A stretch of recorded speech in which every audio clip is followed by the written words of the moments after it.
Hello, folks. Nice to see you again. My name is Dustin Cormier, and welcome to another episode of How to Rock Astrology.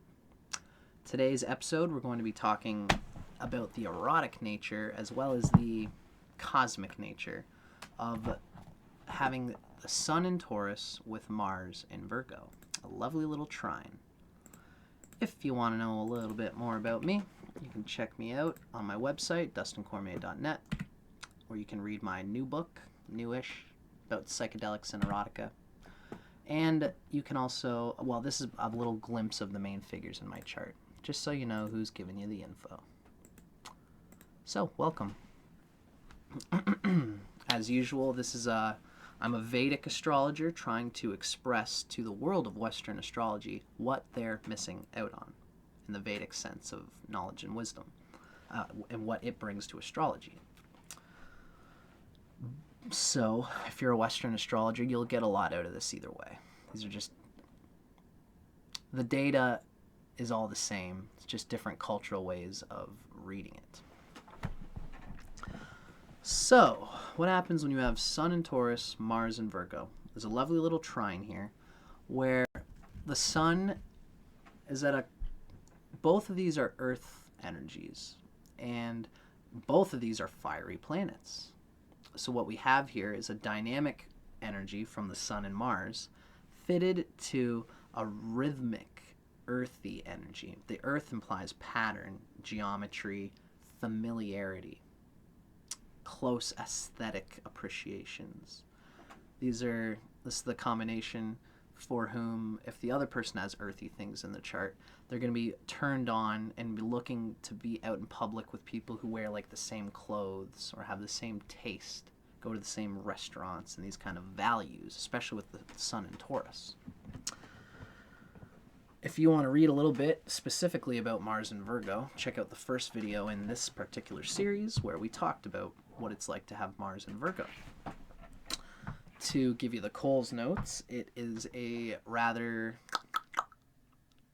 quirky, cerebral energy. It's earthy, but it's very mental, because Mercury is, mind is often body and feeling and sensation as well as it is intellection and cerebral ideation. So Mercury, being ruler of Gemini and Virgo, is the resting place for both these dimensions of Mercury is the mind, thinking, feeling, aesthetic feeling. And the Mars in Virgo here is always doing a lot of this feel thinking. Thinking about what it feels, feeling about what it thinks. And all this feeling and thinking tends to be behind the sword, shall we say, behind the muscles, which is what Mars rules, the motor functions. So for Mars, which rules the motor functions and the inspired instincts, the visceral instincts, the competitive instincts, for Mars, this fiery energy to be coming through Virgo, it's not ideally the best place for Mars. This is technically one of the signs which is the least compatible with what Mars is trying to do as a planet. Not only because it's very close to its debilitation point, Cancer, here in Virgo. It's only 2 signs away, right? But also Virgo's ruler, Mercury, doesn't really jive with what Mars is trying to do. Mars is supposed to be a swordsman who can be a good swordsman no matter where you place them. It's the Mars and Virgo in this person that says, do I want to be a swordsman? I don't know. Maybe I want to be like a shield-wearing dude. Do I, though? I don't know. Maybe I should be an archer. Maybe I should be this. Maybe I should be this. Maybe I should be this. You know what? I don't know what I want to be, so it's not worth my energy. So I'm not even going to cultivate anything. This is what happens with Mars and Virgo. Much ado about nothing. These people can lack the cultivation of the visceral sense of what Mars is supposed to do. This does translate in the bedroom typically as well. And if you have a good, well-placed Mars, this could be in the 10th house if you're a Gemini. Is that right? No, if you're Sagittarius. Yeah, if you're Sagittarius, Mars is in the 10th house, and that's a very good thing. You could be trying, well, in this case, you're trying the sun. Bingo. Okay, so the fact that this Mars is trying the sun gives Mars a little bit more tack and makes it stir a little bit better in what Mars is supposed to do. Mars here, being trine to the sun in Taurus, is stirred on to use its Mars, its aggression, its conquest ability, its ambition, its inspirations in an inspired way. In the Vedic sense, we talk about how Mars is the general and the sun is the king. The king, the sun, in Taurus here, is the ruler of the whole energy field, and it thinks about the whole body and the whole energy field in a Taurus way, which means it's going to make a vocation which reflects on its values, reflects on what, not just its values, but Venus things, the sun here in Taurus, what makes it happy, what makes it feel vital in an emotionally wellness sort of way. And it's very fixed. It fixates, the sun in Taurus fixates on things, on what it wants. And that's like what this person desires. It likes to have stability. It likes to be appreciated for its stability. Now, Mars in Virgo, how it wins this and how it deals with other people is it communicates with them. Communicates with the lover and says, what do you like? Tell me. Let's talk about it. Do you like blue? You don't know? Well, the sky is blue. Do you like the sky? I don't know. Like, what's your favorite movie? You don't know? Well, like, have you ever seen movies from like the 90s? Do you like Quentin Tarantino? This is what Mars in Virgo does. It's just pushing to get all this data. And the sun in Taurus absorbs all of it in an aesthetic way and is always thinking like, does this person's reactions to what makes them feel good match what I would react to, which would make me feel good? They're in trine here. So the sun in Taurus is bringing out a positive sense of the fieriness in Mars. Sun being fiery, Mars being fiery, the sun being in trine, especially if it's an actual tight trine. It inspires this Mars to not only think things, because as I said, Mars in Virgo is kind of behind the action, thinking about what it can do, and sometimes it loses its sense of action. Like it said, do I want to be a swordsman? Do I want to be an archer? I don't know what I want to be, so I won't do anything. That's what often happens with Mars in Virgo. What happens with Sun in Taurus being trine Mars in Virgo is that the Taurus says, I'm hungry to start hacking at something. So the worst thing that could happen is that I start being an archer and I don't like it. And if I don't like it, then I'll stop doing it and I'll do something else. But Sun in Taurus is close to its exaltation point, Aries, which means really saves this Mars in Virgo. Not only because it's trine, but also the sun has a good vital energy here. So the sun in Taurus says, I don't know what I want to be, but I got to pick something, and I got to start cultivating it. So I'm just going to get familiar with being an archer, and I'm going to learn about being an archer. I'll learn all about it. If I don't like it, then I'll just try something else if I have to. And they'll probably end up liking whatever they pick because Taurus loves what's familiar. This saves the Mars from losing its cultivation. Even though it still thinks all about it. The Mars energy is still a very intellectual, cerebral thing. So in the same way, if we're talking about like, let's say a lover, we love in Mars when it's just cultivated a sense of what brings it forward. When we ask someone, where do you want to go out to dinner? And they say, I don't know. It's like, okay, well, that's cute, but it's not going to bring us forward to something. Give me something, right? Most of Mars and Virgo people will just be like, I don't know. Like, we haven't had this for, like, what do you want? I don't know. Just tell me what you want.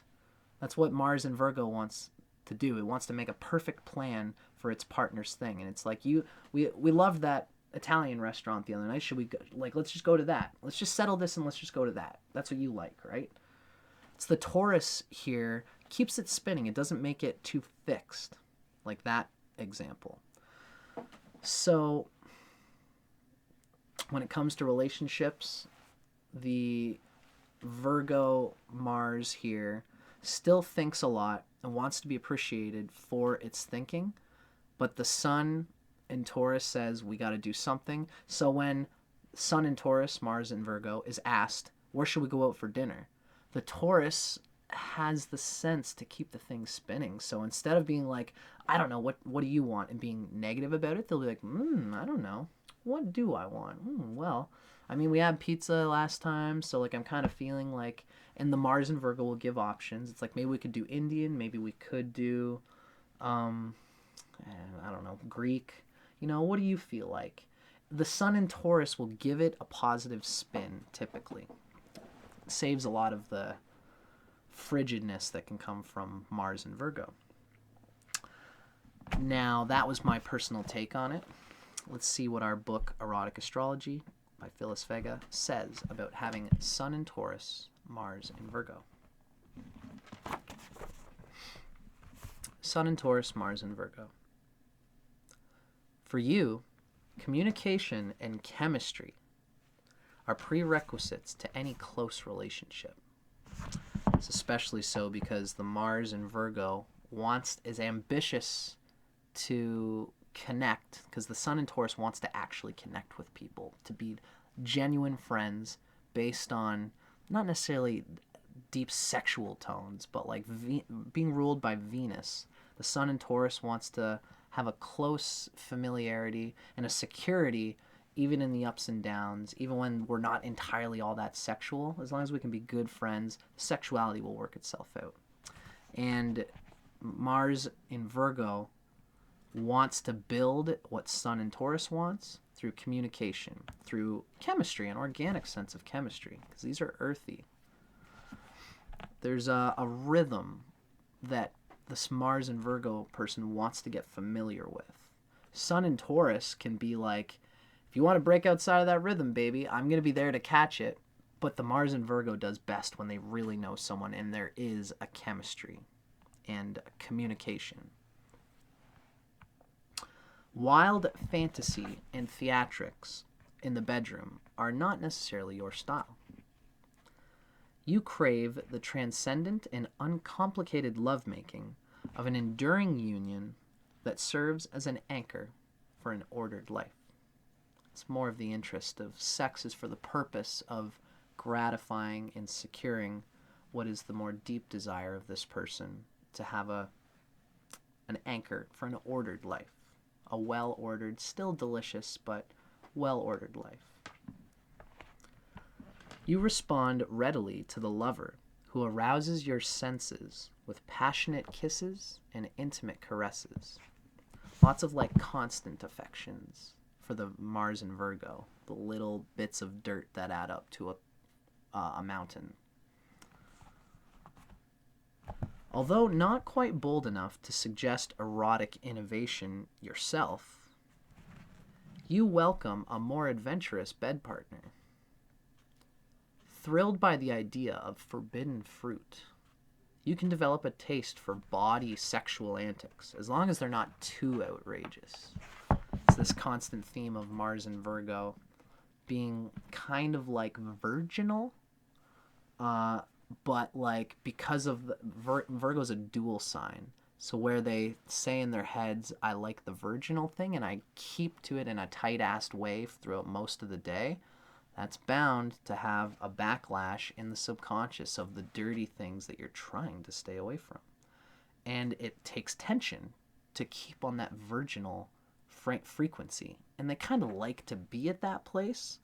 But when someone comes along who does that first and is not outwardly outrageous all the time, it's the love and the closeness that this person craves. But when a person comes along and says, like, you know, invites in this deep, steely-eyed thing, like a Scorpio type person that says, you know, you've got a lot of unconscious tension trying to think so virginal all the time. What is it that you're not thinking about so much. And that person who brings this out will make this person like make the heart kind of pump, and like to have a person who can secure a lovingness and an affection and a virginal, pure, cute, sentimental closeness, that will provide the platform for this Sun in Taurus, Mars in Virgo to say, what am I not always thinking about? Or what am I always thinking about trying not to think about, but is still always running in the back of the mind? Can you unclog my sink, sir? Yeah. So that's Sun in Taurus, Mars in Virgo. Hope you guys dug that. I'm Dustin Cormier for How to Rock Astrology. Let me know what you think in the comments, if I hit the mark for you. And I hope you guys enjoyed. Keep on me for more stuff coming out. Thanks a lot. Thanks for watching.